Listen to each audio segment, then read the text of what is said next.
berdoa ya. Gimana kabarnya? Sehat semua? Ada yang baru masuk hari ini? Oh, Rudi, kenapa Rudi?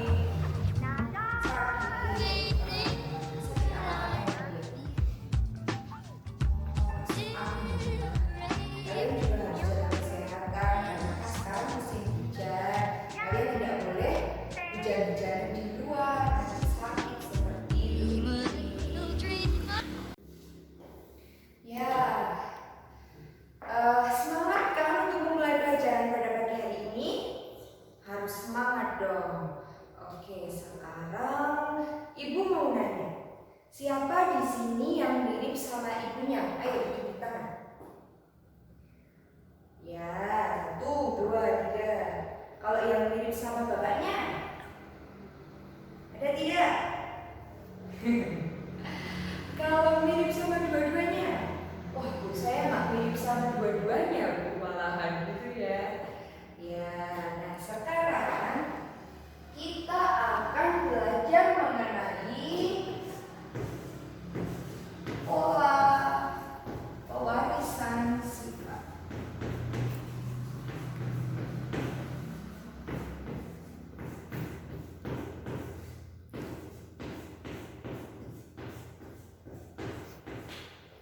Apa itu pola pewarisan sifat?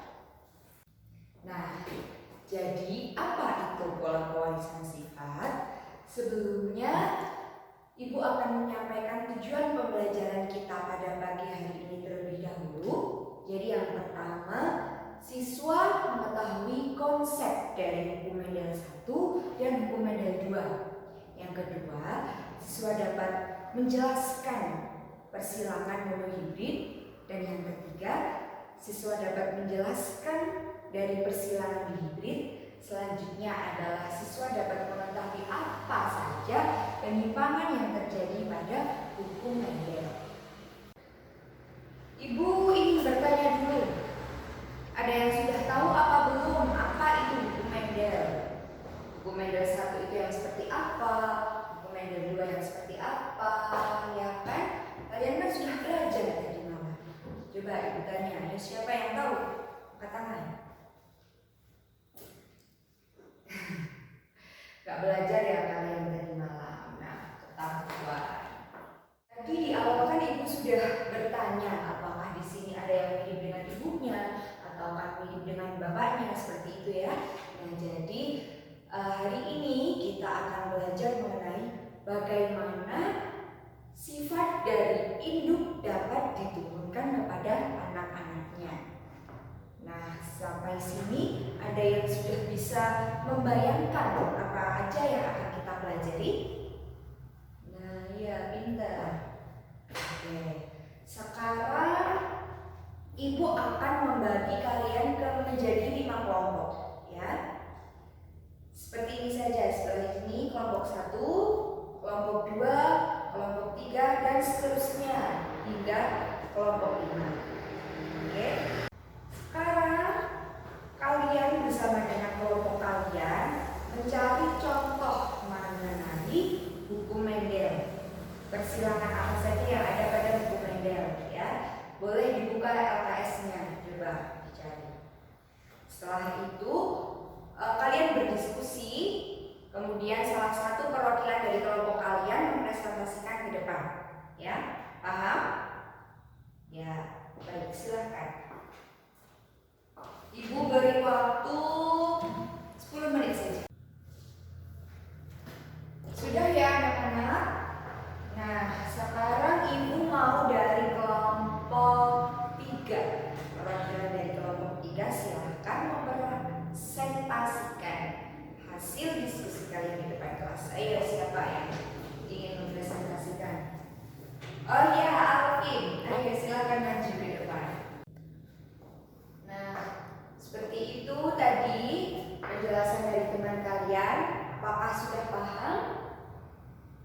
Sedikit ya, yang sudah sekarang Ibu jelaskan. Jadi mengapa keturunan dari induk itu bisa memiliki sifat yang hampir sama dengan induknya?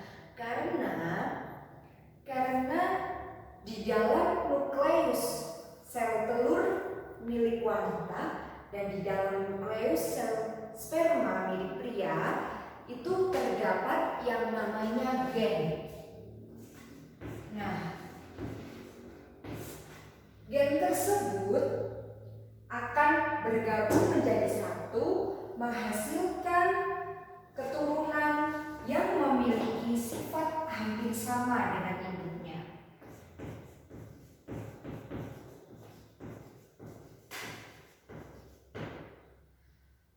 Nah, pola pewarisan sifat ini pertama ditemukan oleh namanya Pak Gregor Johann Mendel.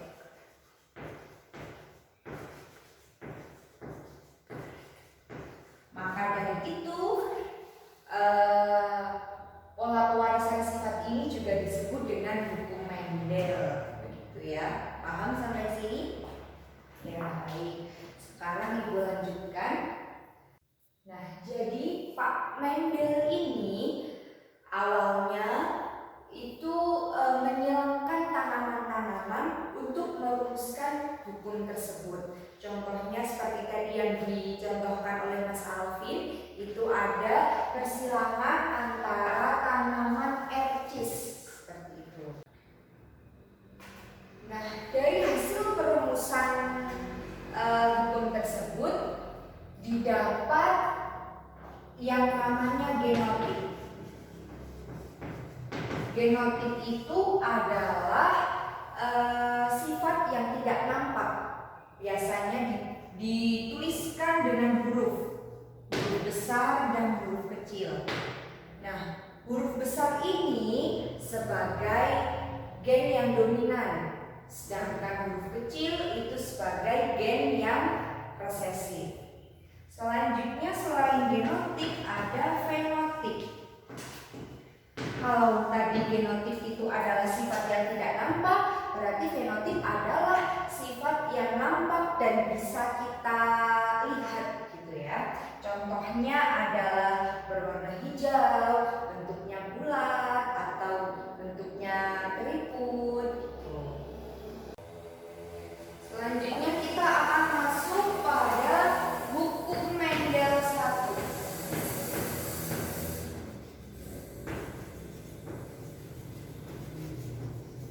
Nah, hukum Mendel 1 ini juga disebut dengan persilangan monohibrid. Monohibrid itu adalah persilangan dengan hanya menyilangkan satu sifat pada induknya saja.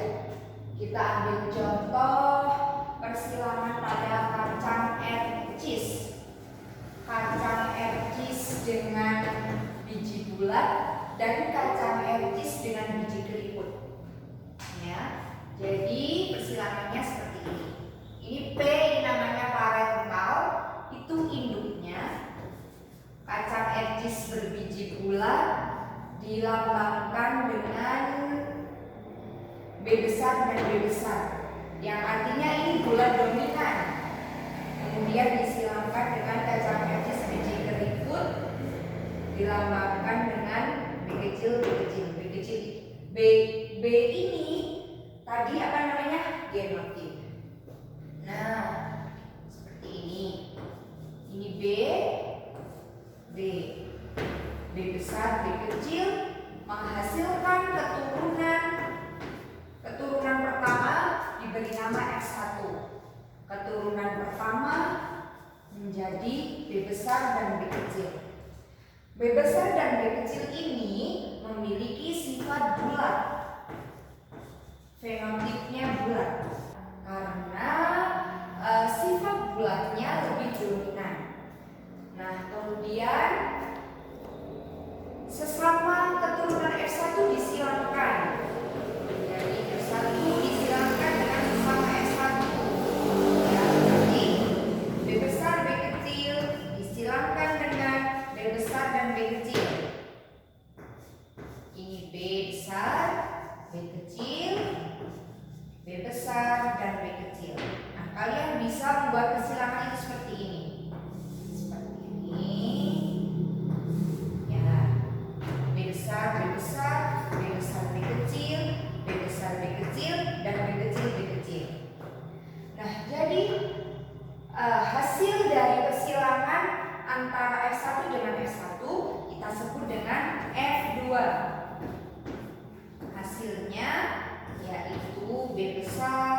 B besar, B besar, B besar, B kecil, dan B kecil, B kecil. Dengan perbandingan genotip 1 banding 2 dan banding 1. Sedangkan perbandingan fenotipnya itu bulat dan keriput.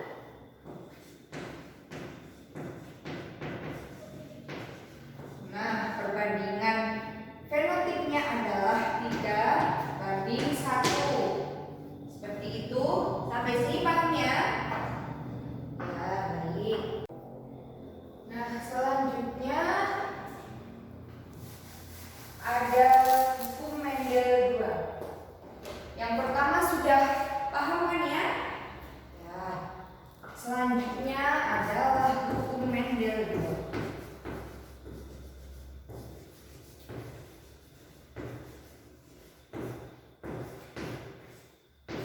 Nah, kalau tadi hukum Mendel 1 itu adalah persilangan monohibrid, sedangkan hukum Mendel 2 adalah persilangan dihibrid. Sedangkan persilangan dihibrid yaitu adalah persilangan antara individu yang memiliki dua sifat berbeda. Kalau tadi hukum Mendel 1 hanya diambil satu sifat yaitu sifat bulat, sedangkan hukum Mendel 2 kita mengambil dua sifat yaitu contohnya kacang etis lagi ya, dengan bulat kuning dengan dengan keriput hijau.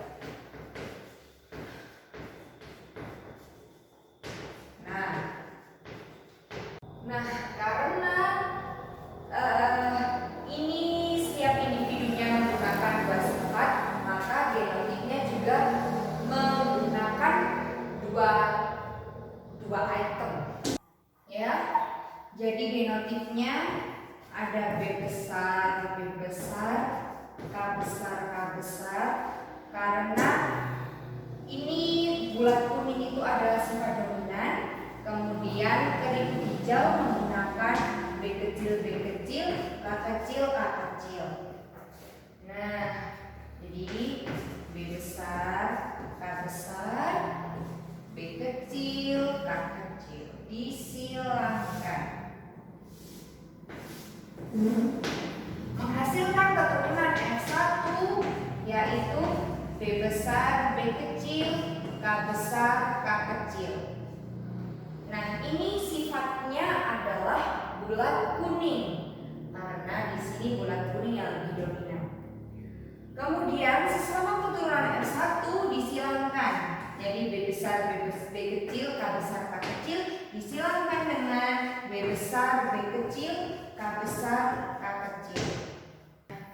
Jadi ini genotipnya B besar, K besar, B besar, K kecil, B kecil, K besar, B kecil, B kecil. Seperti itu ya. Kemudian yang ini juga sama. Dan untuk memudahkan kalian bisa menggunakan tabel. Kalau yang persilangan monohibrid kan hanya 2 seperti ini. Nah, kalau ini kan banyak, jadi kalian bisa menggunakan tabel. Contohnya seperti ini tabelnya. Seperti ini, kalian tulis di sini B besar, K besar, B besar, K kecil, B kecil, K besar, B besar, K kecil. Ini K kecil ya maksudnya. Nah, sebelah sini juga sama. Jadi kalian tidak menghilangkan seperti ini. Nah, hasil dari persilangan antara F1 dengan F1 itu memiliki perbandingan, F2-nya memiliki perbandingan 9, 3, 3, 1. Dari hasil ini ya, ini perbandingannya 9, 3, 1. Kalau kalian bertanya, nah perbandingan fenotipnya bagaimana Bu? Nah, pokoknya kalau genotip B besar itu berarti hasilnya adalah bulat. Kalau ada genotip K besar, itu hasilnya adalah kuning. Selain itu maka hasilnya keriput dan hijau. Ya, kalau misalnya hasilnya adalah B besar, K kecil, berarti hasilnya adalah bulat hijau. Seperti itu ya. Paham sampai sini? Sudah paham kan semuanya? Ada yang ingin ditanyakan? Tidak ya? Jelas?